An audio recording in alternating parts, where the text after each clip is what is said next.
This is the final part of this episode, part 3, and this is going to be a short one because I'm going to talk about whether or not we should be concerned about web-based cookies, and I will give a few tips on the different ways you can protect yourself from the risks of accepting cookies on the websites that you visit. So, should we be concerned about cookies? I'm going to say yes and no. Yes, because some of them have high security risks. As I explained in part 2, there are different types of cookies. Some of them are encrypted, some of them are not. Some of them belong to the website owner and some belong to third parties. So the answer is really yes or no, because depending on the types of cookies, you may have reason to be concerned, and at the same time, some types of cookies are very, they're not that harmful. So the short answer is yes and no. Now, this debate about cookies has been going on for quite some time. It's a global conversation, and the European Union actually set up what they call the GDPR, which is short for General Data Protection Regulation. So there is actually a law that exists, the cookie law, that requires website owners to do two things. One is be transparent about what these cookies are collecting, the information that they're storing, and 2, consent. So when we visit this website, we should be given the option to actually accept or decline the use of these cookies on the website. So because of these cookie laws, we can rest assured that our information is not out there being used without our knowledge. My question to you is, before you accept cookies, do you actually read the fine print? Because if your information is collected and, God forbid, used against you, the first thing they will ask, or rather the first thing they will investigate, is whether there was consent. And if you did give consent, my friend, I am very sorry, they can actually win the argument because you actually gave them the permission to collect that information using their cookies. Sorry. The second thing is transparency. They will check and see whether the cookies you accepted had explained in detail what information is being collected, and in some cases why it is being collected and who else has access to that information.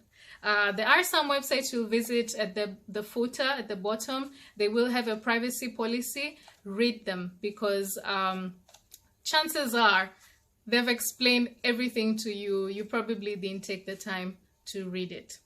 Now that we have that clear, I'm going to talk about the different ways you can take control of how your cookies are being collected and whether or not you want them in the first place. So the first one is an obvious one. Go to your settings. Go to your settings, and these settings will differ depending on different browsers. So every browser has its own settings and instructions on how to either block cookies or delete them or limit the permissions that you've granted them. I will not get into it. That's why we have Google, guys. I'm sorry. But the first thing to do is go to your settings, your browser settings, and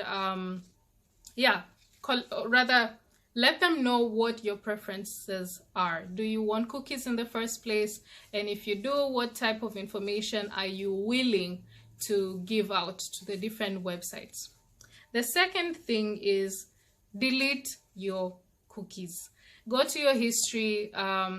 They will give you an option to delete based on a duration, or maybe you want to delete everything from the beginning of time. So you can actually delete cookies. You may not remember every cookies you accepted. Some websites are not really, what can I say? They don't really explain in detail what the cookies are for. Some of them will give the pop-up very quickly, so you accept them, but you didn't get a chance to really read through all that. You should not be too worried because you can actually delete them. The third thing is you can choose to browse in private mode. Some of these browsers call it incognito. So when you're browsing in private mode, you're limiting the amount of information that the websites you visit can collect. They will most likely get basic stuff, like maybe where you're located, you know, or maybe, I don't know, I haven't really gone to the detail of what can be collected on private mode, but the recommendation is to surf using incognito or private mode if you're very concerned about cookies. Then we have the fourth one, avoid public networks. I know freebies are very tempting. You go somewhere and you're like, do you have Wi-Fi? Guys, if you can afford to use your bundles, use your bundles. But I will not speak for everyone. I personally do not like using public networks unless I have to. What I would say is if you are using a public network, try and avoid leaving critical information such as username, passwords, you know, your personal details. If you've logged into a website and you had to give that information, make sure that before you leave that public network, you have deleted them from your browser. Because my friend, when you go home and you haven't deleted them, they're with you. Remember, they stay in your browser's the device's browser. So wherever you go, as long as you're using that device, they can still collect your information. So once again, first option, do not use public networks. But if you have to, make sure that before you leave that place, you've gone to your settings, your browsing history, and you've deleted the cookies. Yeah? Then we have the fifth one, and that is avoid shared devices. Now, shared devices could be in a library, an internet cafe, or maybe you live with a housemate or your significant other, your husband, your wife, or maybe you have one laptop for everyone in the family.